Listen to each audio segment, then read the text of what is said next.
ವೀಕ್ಷಕರೇ ನಮಸ್ಕಾರ. ಈ ದಿನದ ನ್ಯೂಸ್ ಬುಲೆಟಿನ್ಗೆ ಸ್ವಾಗತ. ನಾನು ಅಕ್ಷತಾ ಕಟಕಾವಲಿ. ಢಾಕಾದಲ್ಲಿ ಹಸೀನಾ ವಿರುದ್ಧ ಐಸಿಟಿ ತೀರ್ಪು. ಢಾಕಾದಲ್ಲಿ ಸ್ಫೋಟ, ಹಿಂಸಾಚಾರ, ಪ್ರತಿಭಟನಾಕಾರರಿಗೆ ಕಂಡಲ್ಲಿ ಗುಂಡಿಕ್ಕುವ ಆದೇಶ.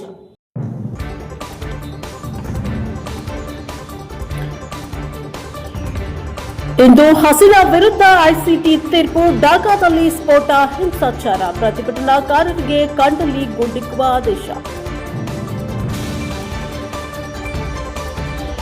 ಢಾಕಾದ್ಯಂತ ಭಾನುವಾರ ಸರಣಿ ಕಚ್ಚಾ ಬಾಂಬ್ಗಳು ಸ್ಫೋಟಗೊಂಡಿದ್ದು, ಪದಚ್ಯುತ ಪ್ರಧಾನಿ ಶೇಖ್ ಹಸೀನಾ ಅವರನ್ನ ಒಳಗೊಂಡ ಪ್ರಮುಖ ನ್ಯಾಯಾಲಯದ ತೀರ್ಪಿನ ಕೆಲವೇ ಗಂಟೆಗಳ ಮೊದಲು ಬಾಂಗ್ಲಾದೇಶದ ರಾಜಧಾನಿಯಲ್ಲಿ ಭೀತಿಯನ್ನ ತೀವ್ರಗೊಳಿಸಿದೆ. ಯಾವುದೇ ಗಾಯಾಳುಗಳು ವರದಿಯಾಗಿಲ್ಲವಾದರೂ ಸ್ಫೋಟಗಳು ಈಗಾಗಲೇ ರಾಜಕೀಯ ಅಶಾಂತಿಯಿಂದ ಅಲುಗಾಡಿದ ನಗರದಲ್ಲಿ ಉದ್ವಿಗ್ನತೆಯನ್ನ ಹೆಚ್ಚಿಸಿವೆ. 78 ವರ್ಷದ ಶೇಖ್ ಹಸೀನಾ ಪ್ರಸ್ತುತ ಅನುಪಸ್ಥಿತಿಯಲ್ಲಿ ವಿಚಾರಣೆಯಲ್ಲಿದ್ದಾರೆ. 2024ರ ಮಧ್ಯಭಾಗದಲ್ಲಿ ವಿದ್ಯಾರ್ಥಿ ಪ್ರತಿಭಟನೆಗಳ ಮೇಲೆ ಮಾರಣಾಂತಿಕ ದಬ್ಬಾಳಿಕೆಗೆ ಸಂಬಂಧಿಸಿದ ಮಾನವೀಯತೆಯ ವಿರುದ್ಧದ ಅಪರಾಧಗಳ ಆರೋಪಗಳನ್ನು ಎದುರಿಸ್ತಾ ಇದ್ದಾರೆ. ಅವರು ಪದೇ ಪದೇ ಆರೋಪಗಳನ್ನು ನಿರಾಕರಿಸಿದ್ದಾರೆ ಮತ್ತು ಕಳೆದ ಆಗಸ್ಟ್ನಲ್ಲಿ ಅಧಿಕಾರದಿಂದ ತೆಗೆದುಹಾಕಿದ ನಂತರ ಭಾರತದಲ್ಲೇ ಉಳಿದಿದ್ದಾರೆ. ತೀರ್ಪು ಸೋಮವಾರಕ್ಕೆ ನಿಗದಿಯಾಗಿದ್ದು, ನಿರೀಕ್ಷೆಯು ಢಾಕಾ ಮತ್ತು ಅದರಾಚೆಗಿನ ಭದ್ರತಾ ಕಾಳಜಿಯನ್ನ ಹೆಚ್ಚಿಸಿದೆ. ಢಾಕಾ ಟ್ರಿಬ್ಯೂನ್ ವರದಿ ಪ್ರಕಾರ ಮೆಟ್ರೋಪಾಲಿಟನ್ ಪೊಲೀಸ್ ಆಯುಕ್ತ ಶೇಖ್ ಮೊಹಮ್ಮದ್ ಸಜ್ಜದ್ ಅಲಿ ಅವರು ಅಗ್ನಿಸ್ಪರ್ಶ ಅಥವಾ ಕಚ್ಚಾ ಬಾಂಬ್ಗಳಿಂದ ಹಿಂಸಾಚಾರಕ್ಕೆ ಯತ್ನಿಸಿದ ಯಾರಿಗಾದರೂ ಗುಂಡು ಹಾರಿಸುವಂತೆ ಸೂಚನೆಗಳನ್ನು ನೀಡಿದ್ದಾರೆ. ಭದ್ರತಾ ಬಲವರ್ಧನೆಗಳು ಢಾಕಾ ಹಸೀನಾಳ ಪೂರ್ವಜರ ಪ್ರದೇಶವಾದ ಗೋಪಾಲ್ಗಂಜ್ ಮತ್ತು ನೆರೆಯ ಜಿಲ್ಲೆಗಳಾದ್ಯಂತ ಹರಡಿವೆ. ಭಾನುವಾರ ಮುಂಜಾನೆಯಿಂದ ಪೊಲೀಸ್ ಸೇನೆ, border guard, Bangladesh rapid action battalion, ಸಶಸ್ತ್ರ ಪೊಲೀಸ್ ಬೆಟಾಲಿಯನ್ ಮತ್ತು ಗುಪ್ತಚರ ತಂಡಗಳು ನ್ಯಾಯಮಂಡಳಿ ಮತ್ತು ಹಿಗ್ ಸುತ್ತಲೂ ಬಹುಪದರದ ಸುತ್ತುವರೆದಿದೆ. ಕೊರಟಗೆರೆಯಲ್ಲಿ ಎನ್ಡಿಎ ಕಾರ್ಯಕರ್ತರಿಂದ ವಿಜಯೋತ್ಸವ ಆಚರಣೆ. ಎನ್ಡಿಎ ಕಾರ್ಯಕರ್ತರಿಂದ ವಿಜಯೋತ್ಸವ ಆಚರಣೆ. ಬಿಹಾರ ಚುನಾವಣೆಯಲ್ಲಿ ಬಿಜೆಪಿ ನೇತೃತ್ವದ ಎನ್ಡಿಎ ಮೈತ್ರಿಕೂಟ ಪ್ರಚಂಡ ಜಯಭೇರಿ ಸಾಧಿಸಿರುವ ಹಿನ್ನೆಲೆಯಲ್ಲಿ ಕೊರಟಗೆರೆ ಪಟ್ಟಣದ ಎಸ್ಎಸ್ಆರ್ ವೃತ್ತದಲ್ಲಿ ಜಮಾಯಿಸಿದ ಬಿಜೆಪಿ ಹಾಗೂ ಜೆಡಿಎಸ್ ಕಾರ್ಯಕರ್ತರು ಸಿಹಿ ಹಂಚಿ ಸಂಭ್ರಮಿಸಿದ್ದಾರೆ. ಬಿಜೆಪಿ ಮುಖಂಡ ಮಂಡಲ ಅಧ್ಯಕ್ಷ ರುದ್ರೇಶ್ ಮಾತನಾಡಿ, ಬಿಹಾರ ಚುನಾವಣಾ ಫಲಿತಾಂಶ ಹೊರಬಿದ್ದಿದೆ. ಎನ್ಡಿಎ ಮೈತ್ರಿಕೂಟಕ್ಕೆ ಐತಿಹಾಸಿಕ ಗೆಲುವು ತಂದುಕೊಟ್ಟಿದೆ. ಕಾಂಗ್ರೆಸ್ ದೇಶಾದ್ಯಂತ ಮತಗಳ್ಳತನ ನಡೆಯುತ್ತಿದೆ ಎಂದು ಆರೋಪಿಸಿ ರಾಷ್ಟ್ರಾದ್ಯಂತ ಅಭಿಯಾನ ನಡೆಸಿದ್ರು. ಆದರೆ ಮತದಾರರು ಇದನ್ನು ಗಣನೆಗೆ ತೆಗೆದುಕೊಳ್ಳದೆ ಎನ್ಡಿಎ ಮೈತ್ರಿಕೂಟಕ್ಕೆ ಹೆಚ್ಚಿನ ಬೆಂಬಲ ನೀಡಿದ್ದಾರೆ. ಇದರಿಂದ ಸಾರ್ವಜನಿಕವಾಗಿ ಕಾಂಗ್ರೆಸ್ ಮುಖಭಂಗಕ್ಕೆ ಒಳಗಾಗಿದೆ ಎಂದು ಹೇಳಿದ್ದಾರೆ. ಜೆಡಿಎಸ್ ತಾಲೂಕಾ ಅಧ್ಯಕ್ಷ ಕಾಮರಾಜು ಮಾತನಾಡಿ, ಬಿಹಾರ ಚುನಾವಣೆಗೆ ಬಿಜೆಪಿಗೆ ದೊಡ್ಡ ಮಟ್ಟದ ಗೆಲುವನ್ನು ತಂದುಕೊಟ್ಟಿದೆ. ಜಂಗಲ್ ರಾಜ್ಯ ಎಂಬ ಹೆಸರು ಪಡೆದುಕೊಂಡಿದ್ದ ಬಿಹಾರದಲ್ಲಿ ನಿತೀಶ್ ಕುಮಾರ್ ಅವರ ಆಡಳಿತ ವೈಖರಿ ಎಲ್ಲವನ್ನ ಬದಲಾವಣೆ ಮಾಡಿದೆ. ಇದೀಗ ಪ್ರಧಾನಿ ನರೇಂದ್ರ ಮೋದಿ ಮತ್ತು ನಿತೀಶ್ ಕುಮಾರ್ ಅವರ ಜೋಡಿ ಬಳಿಯ ಕೆಲಸ ಮಾಡುವುದರೊಂದಿಗೆ ಅಲ್ಲಿನ ಮತದಾರರನ್ನ ಸೆಳೆಯುವಲ್ಲಿ ಯಶಸ್ವಿಯಾಗಿದೆ ಎಂದು ಹೇಳಿದ್ದಾರೆ. ಮನೆಗೊಂದು ಕೆಲಸ ಎಂಬ ಕಿವಿ ಮೇಲೆ ಹೂ ಮೂಡಿಸುವ ಕೆಲಸವನ್ನ ಮಹಾಗಠಬಂಧನ ಮಾಡಿತ್ತು. ಇದು ಸಾಧ್ಯವಾಗದ ಮಾತು. ಆದರೂ ಮತದಾರರು ಎನ್ಡಿಎ ಮೈತ್ರಿಕೂಟಕ್ಕೆ ಗೆಲುವು ತಂದುಕೊಟ್ಟಿದ್ದಾರೆ. ಕರ್ನಾಟಕದಲ್ಲಿ ಟನ್ ಕಬ್ಬಿನ ಬೆಲೆಯನ್ನ ₹100 ಹೆಚ್ಚಳ ಮಾಡುವಂತೆ ರೈತರು ಪ್ರತಿಭಟನೆ ನಡೆಸಿದ್ರು. ಆದರೆ ಸರ್ಕಾರ ಅದನ್ನ ಮಾಡದ ಕಾರಣ ರೈತರು ಕಟ್ಟೆ ಒಡೆದಿದೆ. ಇದರಿಂದ ಏನೆಲ್ಲ ಆಗಿದೆ ಎಂಬುದನ್ನು ರಾಜ್ಯದ ಜನತೆ ನೋಡ್ತಾ ಇದ್ದಾರೆ. ಇನ್ನಾದರೂ ಸರ್ಕಾರ ಅಭಿವೃದ್ಧಿಯ ನಿಟ್ಟಿನಲ್ಲಿ ಕೆಲಸ ಮಾಡಬೇಕು ಎಂದು ಸಲಹೆಯನ್ನ ನೀಡಿದ್ದಾರೆ. ಮುಂದಿನ ತಾಲೂಕು ಪಂಚಾಯಿತಿ ಹಾಗೂ ಜಿಲ್ಲಾ ಪಂಚಾಯಿತಿ ಚುನಾವಣೆಯಲ್ಲೂ ಸಹ ಬಿಜೆಪಿ ಜೆಡಿಎಸ್ ಮೈತ್ರಿಕೂಟದ ಅಭ್ಯರ್ಥಿಗಳು ಗೆಲುವು ಸಾಧಿಸುತ್ತಾರೆ ಎಂದು ವಿಶ್ವಾಸವನ್ನ ವ್ಯಕ್ತಪಡಿಸಿದ್ದಾರೆ. ಈ ಸಂದರ್ಭದಲ್ಲಿ ಬಿಜೆಪಿ ಕೊರಟಗೆರೆ ಮಂಡಲ ಅಧ್ಯಕ್ಷರಾದ ರುದ್ರೇಶ್ ಅವರು, ಪಟ್ಟಣ ಪಂಚಾಯಿತಿ ಸದಸ್ಯರಾದ ಪ್ರದೀಪ್ ರವರು, ಮಂಡಲ ಪ್ರಧಾನ ಕಾರ್ಯದರ್ಶಿಯಾದ ಮಹೇಂದ್ರ ಬಾಬು, ಮಂಡಲ ಉಪಾಧ್ಯಕ್ಷರಾದ ಗೋವಿಂದ ರೆಡ್ಡಿ, ನಟರಾಜು, ಮುಖಂಡರುಗಳಾದ ಪ್ರವೀಣ್, ಅರುಣ್, ಚೇತನ್, ಕ್ಯಾಶವಾರ, ರವಿನಂದನ್, ಶಿವಕುಮಾರ್, ನಂಜುಂಡಪ್ಪ, ಪಾತಗಾನಹಳ್ಳಿ, ಕುರುಡಗಾನಹಳ್ಳಿ, ರಂಗಣ್ಣ, ಕೆರೆಯಾಗಳಹಳ್ಳಿ, ಲಕ್ಷ್ಮಣ, ರಮೇಶ್, ಗುಂಡಿನಪಾಳ್ಯ, ಸಾಕಣ್ಣ, ಗೊಲ್ಲಹಳ್ಳಿ ಸೇರಿದಂತೆ ಇನ್ನಿತರರು ಹಾಜರಿದ್ದರು. Bureau report Devaraj KN, NKSTV4 Koratagere. ಗುಡಿಬಂಡೆಯಲ್ಲಿ ಕನ್ನಡ ಸಾಹಿತ್ಯ ಪರಿಷತ್ತು ಹಾಗೂ ಪ್ರಥಮ ದರ್ಜೆ ಕಾಲೇಜಿನ ಸಹಯೋಗದಲ್ಲಿ ಆಯೋಜಿಸಿದ್ದ ಕನ್ನಡ ರಾಜ್ಯೋತ್ಸವ ಕಾರ್ಯಕ್ರಮ. ಹೆಚ್ಚು ಜನ ವಿದ್ಯಾರ್ಥಿಗಳು ಗ್ರಾಮೀಣ ಭಾಗಗಳಿಂದ ಕಾಲೇಜಿಗೆ ಬರ್ತೀರಿ. ಒಂದು ಗುರಿಯನ್ನ ಇಟ್ಟುಕೊಂಡು ವಿದ್ಯಾಭ್ಯಾಸವನ್ನ ಮಾಡಿ ಅಧಿಕಾರಿಗಳಾಗಿ ಈ ಭಾಗದಲ್ಲಿ ಬಂದು ಕೆಲಸ ಮಾಡಿ ಇದರ ಋಣವನ್ನ ತೀರಿಸಿ ಎಂದು ಶಾಸಕ SN ಸುಬ್ಬಾರೆಡ್ಡಿ ಅವರು ವಿದ್ಯಾರ್ಥಿಗಳಿಗೆ ಸಲಹೆಯನ್ನ ನೀಡಿದ್ದಾರೆ. ಪಟ್ಟಣದ ಪ್ರಥಮ ದರ್ಜೆ ಕಾಲೇಜಿನಲ್ಲಿ ಕನ್ನಡ ಸಾಹಿತ್ಯ ಪರಿಷತ್ ಹಾಗೂ ಪ್ರಥಮ ದರ್ಜೆ ಕಾಲೇಜಿನ ಸಹಯೋಗದಲ್ಲಿ ಆಯೋಜಿಸಿದ್ದ ಕನ್ನಡ ರಾಜ್ಯೋತ್ಸವ ಡಾಕ್ಟರ್ ಕೆಎಂ ನಯಾಜ್ ಅಹಮದ್ ರವರ ಬಿರ್ಸಾ ಮುಂಡಾರನ್ನ ಹುಡುಕುತ್ತಾ ಸಂಶೋಧನಾ ಕೃತಿ ಬಿಡುಗಡೆ ಸಮಾರಂಭದಲ್ಲಿ ಭಾಗವಹಿಸಿ ಮಾತನಾಡಿದ್ದಾರೆ. ಬಿರ್ಸಾ ಮುಂಡಾರವರು ಯಾರು ಎಂದು ಇದುವರೆಗೂ ನನಗೆ ಗೊತ್ತಿಲ್ಲ. ಇವರ ಕೃತಿಯಿಂದ ಇವರನ್ನ ತಿಳಿದುಕೊಳ್ಳುವಂತೆ ಆಯಿತು. ವಿದ್ಯಾರ್ಥಿಗಳು ಇಂತಹ ಮಹಾನ್ ನಾಯಕರನ್ನ ಹೆಚ್ಚು ಹೆಚ್ಚು ಓದಿ ಅಧ್ಯಯನ ಮಾಡಿ ವಿಚಾರಗಳನ್ನು ತಿಳಿದುಕೊಳ್ಳುವಂತೆ ಆಗಬೇಕಾಗಿದೆ. ವಿದ್ಯಾರ್ಥಿಗಳ ಶೈಕ್ಷಣಿಕ ಅವಧಿಯಲ್ಲಿ ಒಂದು ಗುರಿಯನ್ನ ಇಟ್ಟುಕೊಂಡು ಓದಿ, ಕಾಟಾಚಾರಕ್ಕೆ ಓದಬೇಡಿ ಎಂದು ವಿದ್ಯಾರ್ಥಿಗಳಿಗೆ ಮನವರಿಕೆಯನ್ನ ಮಾಡಿಕೊಟ್ಟಿದ್ದಾರೆ. ನಂತರ ಡಾಕ್ಟರ್ ನಯಾಜ್ ಅಹಮದ್ ರವರು ಮಾತನಾಡಿ, ಜಾರ್ಖಂಡ್ ರಾಜ್ಯದಲ್ಲಿ ಬುಡಕಟ್ಟು ಜನರ ಅಭಿವೃದ್ಧಿ ಹಾಗೂ ಅವರ ಸ್ವಾತಂತ್ರ್ಯರಾಗಿ ಬದುಕಲು ಹೋರಾಟವನ್ನ ಮಾಡಿದಂತವರು. ಜಾರ್ಖಂಡ್ ರಾಜ್ಯ ದೇಶದ ಬಡತನದಲ್ಲಿ 2ನೇ ಸ್ಥಾನವನ್ನ ಪಡೆದುಕೊಂಡಿದೆ. 1ನೇ ಸ್ಥಾನವನ್ನ ಬಿಹಾರ ಪಡೆದುಕೊಂಡಿದೆ. ಹೆಚ್ಚು ಭ್ರಷ್ಟಾಚಾರ ಇರುವಂತಹ ರಾಜ್ಯ ಯಾವುದಾದರೂ ಇದೆ ಅಂದ್ರೆ ಅದು ಬಿಹಾರ ಮಾತ್ರ. 1 ಕೋಟಿಯಷ್ಟು ಸರ್ಕಾರಿ ಹುದ್ದೆಗಳು ಖಾಲಿ ಇವೆ. ಅಲ್ಲಿ ಅಷ್ಟು ದೊಡ್ಡ ಮಟ್ಟದಲ್ಲಿ ಉದ್ಯೋಗದ ಅಭದ್ರತೆ ಕಾಡ್ತಾ ಇದೆ. ನಮ್ಮ ರಾಜ್ಯದಲ್ಲಿ ಅನೇಕ ರೀತಿಯ ಉದ್ಯೋಗಗಳಲ್ಲಿ 4,50,000 ಜನ ಬಿಹಾರದವರು ಇದ್ದಾರೆ. ಇಲ್ಲಿ ಅಭಿವೃದ್ಧಿ ಆಗಿಲ್ಲ ಎಂದು ಟೀಕೆ ಮಾಡುವವರನ್ನ ಪಟ್ಟಿ ಮಾಡಿಕೊಡಿ. ಅಂತವರನ್ನ ನಾನು ಬಿಹಾರ್ಗೆ ಕರೆದುಕೊಂಡು ಹೋಗಿ ತೋರಿಸಿಕೊಂಡು ಬರುತ್ತೇನೆ. ಆ ಉತ್ತರ ಭಾರತದ ರಾಜ್ಯಗಳಿಗೆ ನಮ್ಮನ್ನ ಹೋಲಿಸಿದ್ರೆ 200 ವರ್ಷಗಳಷ್ಟು ಮುಂದೆ ಅಭಿವೃದ್ಧಿಯಾಗಿದ್ದೇವೆ. ಬಿರ್ಸಾ ಮುಂಡಾರವರು 150ನೇ ಜನ್ಮದಿನದ ಆಚರಣೆಯ ಇಂದು ಆಗಿದೆ. ಹಾಗಾಗಿ ನಾನು ಅವರ ವಿಚಾರದ ಕೃತಿಯನ್ನ ಇಂದು ಬಿಡುಗಡೆ ಮಾಡಲಾಗಿದೆ. ಇವರು ಬುಡಕಟ್ಟು ಜನಾಂಗದವರು, ಮುಕ್ತಿಗಾಗಿ ಹೋರಾಟವನ್ನ ಮಾಡಿದವರು. ಈ ಕೃತಿಯಿಂದ ಅವರ ವಿಚಾರಗಳು ಜನರು ಮತ್ತಷ್ಟು ತಿಳಿದುಕೊಳ್ಳುವಂತೆ ಆಗಲಿ ಎಂದು ಆಶಯವನ್ನ ವ್ಯಕ್ತಪಡಿಸಿದ್ದಾರೆ. ಈ ಸಂದರ್ಭದಲ್ಲಿ ಕಾಲೇಜಿನ ಪ್ರಾಂಶುಪಾಲ ಅಫ್ಜಲ್ ಬಿಜ್ಲಿ, ತಹಶೀಲ್ದಾರ್ ಸಿಗ್ಬತುಲ್ಲಾ, ಇಒ ನಾಗಮಣಿ, ವೈ ನಾರಾಯಣನ್, ಸಿಡಿಪಿಒ ರಫೀಕ್, ಹಿರಿಯ ವಕೀಲ ಎಂಜಿ ಸುಧಾಕರ್, ಆರಕ್ಷಕ ವೃತ್ತ ನಿರೀಕ್ಷಕ ಮುನಿಕೃಷ್ಣ, ಚಿನ್ನ ಕೈವಾರಮ್ಯ, ಆದಿರೆಡ್ಡಿ, ಡಿಎನ್ ಕೃಷ್ಣಾರೆಡ್ಡಿ, ಶಿವಪ್ಪ, ಸಾಹಿತಿ ವೆಂಕಟಚಲಯ್ಯ, ಸನಾ ನಾಗೇಂದ್ರ, ಪ್ರಕಾಶ್, ಕೃಷ್ಣೇಗೌಡ, ಸುಲೇಮಾನ್, ಎಚ್ಪಿ ಲಕ್ಷ್ಮೀನಾರಾಯಣ, ಸಾಹಿತ್ಯ ಪರಿಷತ್ ಅಧ್ಯಕ್ಷ ಬಿ ಮಂಜುನಾಥ್ ಸೇರಿದಂತೆ ಕಾಲೇಜಿನ ಉಪನ್ಯಾಸಕರು, ಸಿಬ್ಬಂದಿ ವರ್ಗದವರು, ವಿದ್ಯಾರ್ಥಿಗಳು ಉಪಸ್ಥಿತರಿದ್ದರು. ಬ್ಯೂರೋ ರಿಪೋರ್ಟ್ ಈಶ್ವರಪ್ಪ, ಎನ್ಕೆಎಸ್ ಟಿವಿ4 ಗುಡಿಬಂಡೆ. ರಾಣೆಬೆನ್ನೂರಿನಲ್ಲಿ ಕೆಜೆ ಹುಂಡೈ ಶೋರೂಂನಲ್ಲಿ ಕನ್ನಡ ರಾಜ್ಯೋತ್ಸವ ಹಾಗೂ ನೂತನ ವೆನ್ಯೂ ಕಾರು ಉದ್ಘಾಟಿಸಿದ ತಾಲೂಕು ದಂಡಾಧಿಕಾರಿ. ರಾಣೆಬೆನ್ನೂರು ಕೆಜೆ ಹುಂಡೈ ಶೋರೂಂನಲ್ಲಿ ಕನ್ನಡ ರಾಜ್ಯೋತ್ಸವ ಹಾಗೂ ನೂತನ ವಿನ್ಯಾಸದ ವೆನ್ಯೂ ಕಾರ್ ಉದ್ಘಾಟಿಸಿದ ತಾಲೂಕಾ ದಂಡಾಧಿಕಾರಿ. ಹೆಚ್ಚು ಉದ್ಯಮಗಳು ಸ್ಥಾಪನೆಯಾಗಿ ಹೆಚ್ಚು ಉದ್ಯೋಗ ಸೃಷ್ಟಿಯಾಗಬೇಕು ಹಾಗೂ ಜನರಿಗೆ ಉತ್ತಮ ಸೇವೆ ಮತ್ತು ಸುರಕ್ಷತೆ ಒದಗಿಸುವ ನಿಟ್ಟಿನಲ್ಲಿ ವಾಹನ ಉದ್ಯಮ ಮಾರುಕಟ್ಟೆಗೆ ಬಲ ನೀಡಬೇಕು. ವಾಹನ ಮಾರಾಟ ವ್ಯವಸ್ಥಾಪಕರು ಜನರಿಗೆ ಹಾಗೂ ಚಾಲಕರಿಗೆ ರಸ್ತೆ ಸುರಕ್ಷತೆಗಳ ಬಗ್ಗೆ ಜಾಗೃತಿ ಮೂಡಿಸಬೇಕು. ಜೊತೆಗೆ ಸಾಮಾಜಿಕ ಕಾರ್ಯಕ್ರಮಗಳಿಗೆ ಕೈ ಜೋಡಿಸಬೇಕು ಎಂದು ಹುಂಡೈ ಕಂಪನಿಯ ನೂತನ ವಿನ್ಯಾಸದ ವೆನ್ಯೂ ಕಾರ್ ಬಿಡುಗಡೆಗೊಳಿಸಿದ ರಾಣೆಬೆನ್ನೂರಿನ ದಂಡಾಧಿಕಾರಿ ಆರ್ಎಚ್ ಭಗವಾನ್ ಹೇಳಿದ್ದಾರೆ. ಇದೇ ವೇಳೆ ಹುಂಡೈ ಕಾರು ಶೋರೂಮ್ನ ಮಾಲೀಕ ಜಾವೇದ್ ಸಾಬ್ ಮಾತನಾಡಿ, ದಾವಣಗೆರೆ, ಚಿತ್ರದುರ್ಗ ಹಾಗೂ ರಾಣೆಬೆನ್ನೂರುಗಳಲ್ಲಿ ನಮ್ಮ ಹುಂಡೈ ಕಾರ್ ಶೋರೂಮ್ ಸ್ಥಾಪಿಸಿದ್ದು ಗ್ರಾಹಕರಿಗೆ ಉತ್ತಮ ಸೇವೆಯನ್ನ ನೀಡುತ್ತಾ ಇದೆ. ಜೊತೆಗೆ ಸಾಮಾಜಿಕ ಕಾರ್ಯಕ್ರಮಗಳಲ್ಲಿ ಭಾಗಿಯಾಗುತ್ತಿದ್ದೇವೆ. ಗ್ರಾಹಕರಿಂದ ಉತ್ತಮ ಪ್ರಕ್ರಿಯೆ ದೊರೆತಾ ಇದೆ.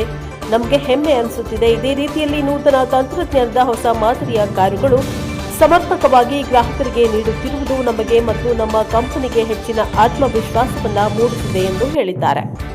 ಈ ವೇಳೆ ಜಟ್ಟಪ್ಪ ಸಿದ್ದನಗೌಡರ್, ಹಿರೇಗೌಡರ್, ಅಶೋಕ್ ಗಂಗನಗೌಡರು, ಬಸವರಾಜ್ ಎನ್ ಪಾಟೀಲ್, ಬಸವರಾಜ್ ಪಟ್ಟಣಶೆಟ್ಟಿ, ವ್ಯವಸ್ಥಾಪಕ ನಿರ್ದೇಶಕ ರಜ್ವಿ, ರಿಯಾನ್, ವೆಂಕಟೇಶ್, ಅಂಚಲಿ ಹಾಗೂ ನಿರೂಪಕ ಎಂಬಿ ನಾಗರಾಜ್ ಕಾಕನೂರು ಉಪಸ್ಥಿತರಿದ್ದರು.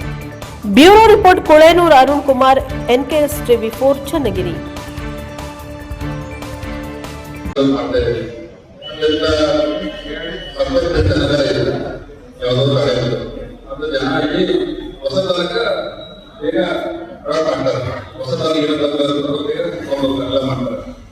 ದೊಡ್ಡ ಮಾರ್ಕೆಟ್ ಸುಮಾರು 1,50,000 ಈ ನೆಲದಲ್ಲಿ ತಾವು ಈಗ ಮುಂಚೆ ಮಾಡಿದ್ದೀರಿ. ಅದೇ ರೀತಿ ಬೇರೆ ಬೇರೆ ಮುಂದೆ ಮಾಡಿ ಬೇರೆ ಬೇರೆ ನೆಲದಲ್ಲಿ ಕರ್ಕೊಳ್ತಾ ಇದ್ದೀವಿ. ಮತ್ತೆಲ್ಲ ಸ್ಟಾಫ್ ತುಂಬಾ ಹಿಡಿದಿದ್ದೇವೆ. ಎಲ್ಲ ಕೂಡ ಜನರಿಗೆ ಕರೀರಿ, ಜನರಿಗೆ ಸರಿಯಾಗಿ ವೆಹಿಕಲ್ ಐಡಿ ಕೊಟ್ಟಿವಿ. ಯಾವುದೇ ಕಾರಣಕ್ಕೂ ಕೂಡ ಜನ ಬೇಗ ಹೋಗೋದಕ್ಕೆ ಈಗ ನಮ್ಮ ಊರಾಗ ಆದರ್ಶ ಆದರ್ಶ ಒಳಗೆ ಸಾಕ ಗಾಡಿ ಹೋಗೋದಕ್ಕೆ ಎಲ್ಲ ಬೆಳೆಸ್ಬಿಡ್ತಾರೆ. ಅಷ್ಟು ಅವರು ಸ್ವಲ್ಪ ಇಂಡಸ್ಟ್ರೀಸ್ ಉದ್ಯಮ ಚೆನ್ನಾಗಿ ನಡೆಸ್ತಾರೆ. ಅವರು ಕೂಡ ಇದೇ ರೀತಿ ಒಂದು ಸ್ವಂತ ಜನಸಾಮಾನ್ಯರಿಗೆ ಒಳ್ಳೆ ರೀತಿಯಿಂದ ಹೇಳಿ ವೆಹಿಕಲ್ಗಳನ್ನ ಬೇಗ ಮಾರಾಟ ಮಾಡಕ್ಕೆ ವ್ಯವಸ್ಥೆ ಮಾಡಿ ಒಳ್ಳೆ ಓಪನ್ ಮಾಡಿ ಎಲ್ಲರಿಗೂ ಒಳ್ಳೆಯದಾಗತ್ತ ಆರಿಸ್ತೀವಿ. ಮತ್ತೆ ನಮ್ಮೆಲ್ಲ ಪೆಟ್ರೋಲ್ ಅಂತರ ಇದ್ರಿ, ನಾವು ಕೂಡ ಇಲ್ಲಿ ಬಂದಿದ್ರಿ. ಅವರು ಕೂಡ ಒಂದು ವೆಹಿಕಲ್ ತುಂಬಾ ಚೆನ್ನಾಗಿ ನಡೆಸ್ತಾರೆ. ಗೌರ್ಮೆಂಟ್ ಮನಸ್ಸಿಟ್ಟು ಈಗಾಗಲೇ ವೆಹಿಕಲ್ ಆಮೇಲೆ ಕೊಡೋಣ ಅಂತ ಹೇಳ್ತಾ ಎಲ್ಲರೂ ಒಳ್ಳೆಯದಾಗುತ್ತೆ. ಮೆಕ್ಕೆಜೋಳ ಬರ್ತದೆ.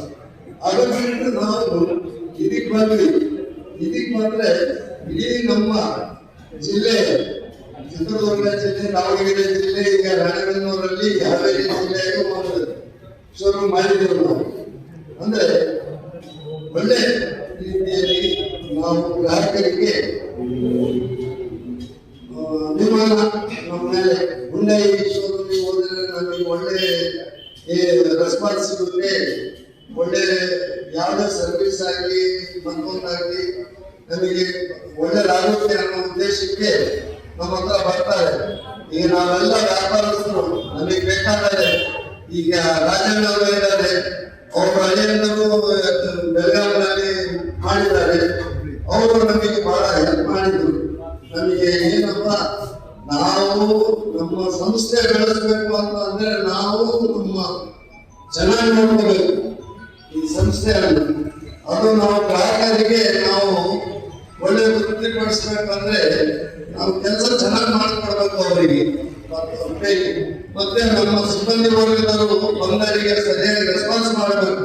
ಅವರ ಮೇಲೆ ನಮಗೆ ಬೆಲೆ ಬರಬೇಕು.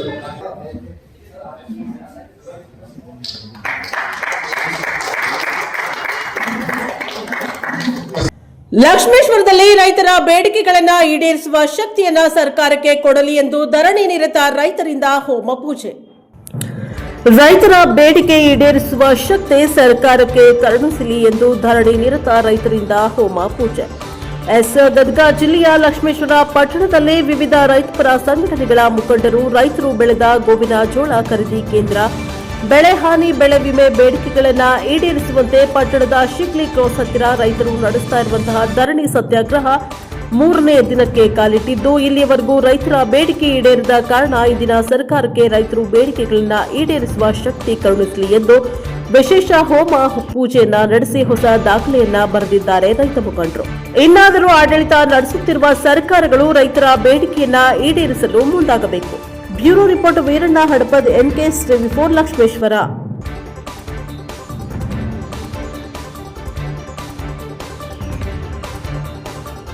ಎಲ್ಲರಿಂದ ನಾವೇನೋ ಮಾಡಿದ್ರೆ ನಮ್ಮಿಂದ ಎಲ್ಲರೂ ಇರ್ತೀರಾ? ಬೇಕೇ ಬೇಕು, ಬೇಕೇ ಬೇಕು. ಭಲೋ ಭಾರತ್ ಮಾತಾ ಕಿ ಒಂದೇ ಒಂದೇ. ನಾವೆಲ್ಲರೂ ಹಿಂಗೇನು ಕೈ ಮಾಡಿ ಹೇಳಿರಲಿಲ್ಲ. ಎಲ್ಲರೂ ಎಂದೇ ಕಷ್ಟಗಳು ಬಂದ್ರೆ ನಿಮ್ ಹುಟ್ಟರು ಹಿಡ್ಕೊಂಡು ಹೋದ್ರು ನೀವು ಅರುಣ್ ಸಿದ್ಧವಾಗಿರ್ಬೇಕು. ಇರ್ತೀರಾ? ಓಕೆ. ಗಂಗಾವತಿಯಲ್ಲಿ ಅಖಿಲ ಭಾರತೀಯ ವಿದ್ಯಾರ್ಥಿ ಪರಿಷತ್ ಕರ್ನಾಟಕ ಉತ್ತರ ಪ್ರಾಂತ್ಯದ ಕಾರ್ಯಕಾರಿಣಿ ಸಭೆ. ಶಿಗ್ಗಾವಿಯಲ್ಲಿಂದು ರಾಜ್ಯ ಸರ್ಕಾರಿ ನೌಕರರ ಸಂಘದ ಕಾರ್ಯಕ್ರಮದಲ್ಲಿ ಶಿಗ್ಗಾವ ಸಮನೂರು ಶಾಸಕರು ಯಾಸಿರ್ ಖಾನ್ ಪಠಾಣ್ ಜ್ಯೋತಿ ಬೆಳಗಿಸುವ ಮುಖಾಂತರ ಕಾರ್ಯಕ್ರಮ ಉದ್ಘಾಟಿಸಿ ಮಾತನಾಡಿದ್ದಾರೆ. ಸರ್ಕಾರಿ ನೌಕರರು ಸರ್ಕಾರ ಮತ್ತು ಜನರ ನಡುವಿನ ಕೊಂಡಿಯಂತೆ ಸರ್ಕಾರದ ಯೋಜನೆಗಳನ್ನು ಪರಿಣಾಮಕಾರಿಯಾಗಿ ತಲುಪಿಸಲು ನೌಕರರು ಇನ್ನಷ್ಟು ಶ್ರಮ ವಹಿಸಿ ಕೆಲಸ ಮಾಡಬೇಕು. ಸರ್ಕಾರಿ ನೌಕರರ ಹಿತ ಕಾಪಾಡಲು ನಮ್ಮ ಸರ್ಕಾರ ಕೂಡ ಬದ್ಧವಾಗಿದೆ. ಕಾಂಗ್ರೆಸ್ ಪಕ್ಷದ ಸರ್ಕಾರ 2018ರಲ್ಲಿ 6ನೇ ವೇತನ ಆಯೋಗ ಜಾರಿಗೆ ತಂದು ಶೇಕಡಾ 30ರಷ್ಟು ಹೆಚ್ಚು ಮಾಡಲಾಯಿತು. 2024ರಲ್ಲಿ 7ನೇ ವೇತನ ಆಯೋಗ ಜಾರಿ ಮಾಡಿ ಶೇಕಡಾ 27.5% ಅಷ್ಟು ಹೆಚ್ಚು ಮಾಡಿದ್ದು, ನಮ್ಮ ಸರ್ಕಾರ 2015ರಲ್ಲಿ ಸರ್ಕಾರಿ ನೌಕರರಿಗೆ ಹಾಗೂ ಅವರ ಕುಟುಂಬದವರಿಗೆ ವೈದ್ಯಕೀಯ ಚಿಕಿತ್ಸೆ ನೀಡುವ ಉದ್ದೇಶದಿಂದ ನಗದು ರಹಿತ ಜ್ಯೋತಿ ಸಂಜೀವಿನಿ ಜಾರಿಗೆ ತರಲಾಗಿದೆ. ಇದು ನಮ್ಮ ಕಾಂಗ್ರೆಸ್ ಪಕ್ಷದ ಸರ್ಕಾರದ ಆಡಳಿತಾವಧಿಯಲ್ಲಿ ಜಾರಿ ತರಲಾಗಿದ್ದು, NPS ರದ್ದುಪಡಿಸಿ OPS ಜಾರಿಗೆ ಮಾಡುವಂತದ್ದು ಸರ್ಕಾರಿ ನೌಕರರ ಪ್ರಮುಖ ಬೇಡಿಕೆಯಾಗಿದೆ. ಅದನ್ನು ಕೂಡ ಅಧಿವೇಶನದಲ್ಲಿ ಸರ್ಕಾರಿ ನೌಕರರ ಪರವಾಗಿ ಧ್ವನಿ ಎತ್ತಲಾಗುವುದು ಎಂದು ಹೇಳಿದ್ದಾರೆ. ಗಡಿ ಪ್ರದೇಶ ಅಭಿವೃದ್ಧಿ ಪ್ರಾಧಿಕಾರ ಅಧ್ಯಕ್ಷರು ಶ್ರೀ ಸೋಮಣ್ಣ ಬೇವಿನಮರ ಮಾತನಾಡಿ, ಉತ್ತಮ ಆಡಳಿತದ ಜೊತೆಗೆ ಸರ್ವತೋಮುಖ ತಾಲೂಕಿನ ಅಭಿವೃದ್ಧಿ ನೌಕರರ ಸಂಘ ಶ್ರಮ ಬಹಳ ಅವಶ್ಯಕತೆ ಎಂದರು. ಈ ನಿಟ್ಟಿನಲ್ಲಿ ಸರ್ಕಾರಿ ನೌಕರರು ತಮ್ಮ ಕರ್ತವ್ಯನ ಅತ್ಯಂತ ಜವಾಬ್ದಾರಿಯಿಂದ ನಿಭಾಯಿಸಬೇಕು. ಹಳೆಯ ಪಿಂಚಣಿ ಯೋಜನೆ ಕುರಿತು ಶಾಸಕರು ಬರುವ ದಿವಸದಲ್ಲಿ ಸರ್ಕಾರದ ಗಮನಕ್ಕೆ ತರಬೇಕು ಎಂದರು.